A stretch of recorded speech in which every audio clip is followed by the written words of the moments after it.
You know, the World Wide Web, it's our library, our town square, our office, it's pretty much everything, right? But the man who actually invented it, well, he's on a mission to save it from itself. So today, we're going to dive into Sir Tim Berners-Lee's original vision, his deep regrets, and his pretty radical plan to fix the very thing he created.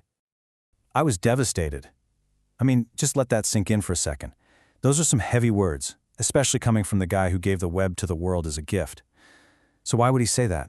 Well, because he's had a front row seat watching his creation get twisted by everything from massive data scandals to state-sponsored hacking.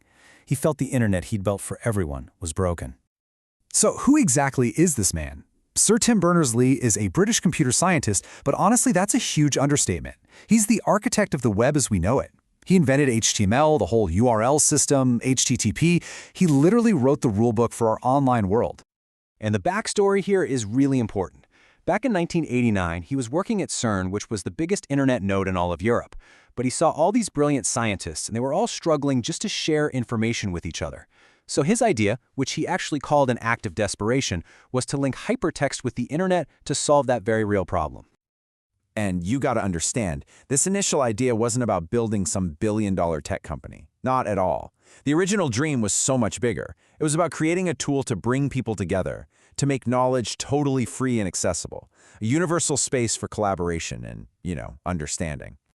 And this dream, it took off like unbelievably fast. He went from a proposal in '89 to having the first ever web browser and server just a year later.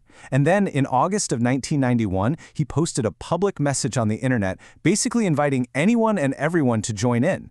The web was officially live. And this right here is the most crucial part of the whole story.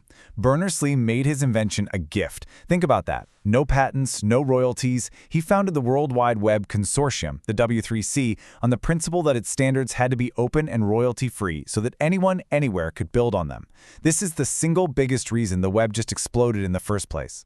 But that amazing utopian dream, it took a really dark turn.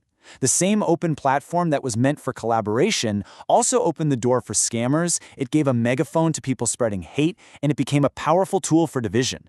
The dream kind of became a nightmare. I mean, just look at the difference here. The original vision was this beautiful, decentralized web where you controlled your own data. But the reality we live in today? It's a web dominated by a handful of giants, where our data is bought and sold, misinformation spreads like a virus, and just about every conversation online becomes incredibly polarized. How did we get so far off track? Well, Berners-Lee himself breaks it down into three main problems. First, you've got just plain old malicious intent, people using the web to deliberately cause harm.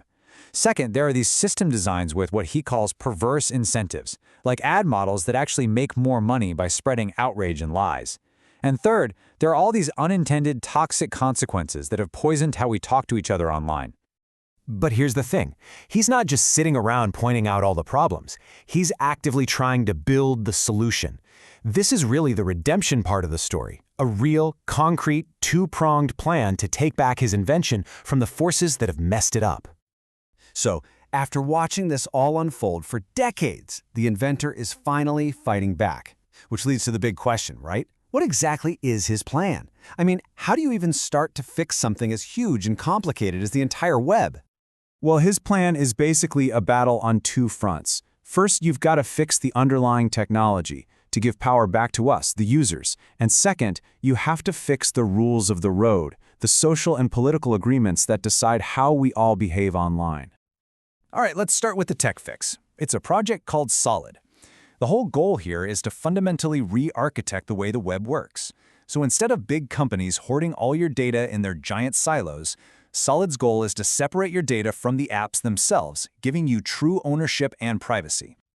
Okay, so here's how it works. With Solid, you store all your personal information, your photos, your contacts, your calendar, all of it, in something called a personal online data store, or a pod.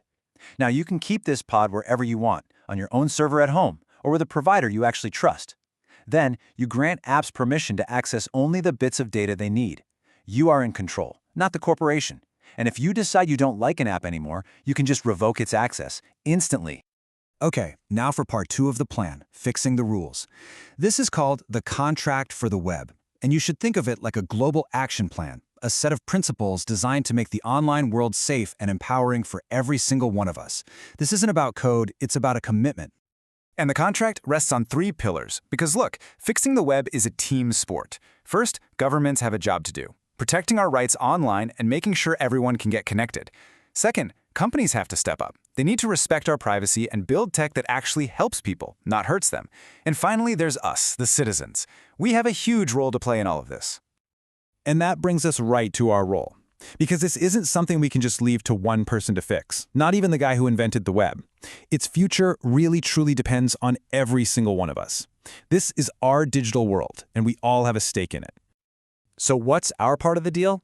Well, the contract calls on us to be active creators and collaborators, not just passive consumers. It asks us to build respectful online communities where, civil discussion and human dignity are the default.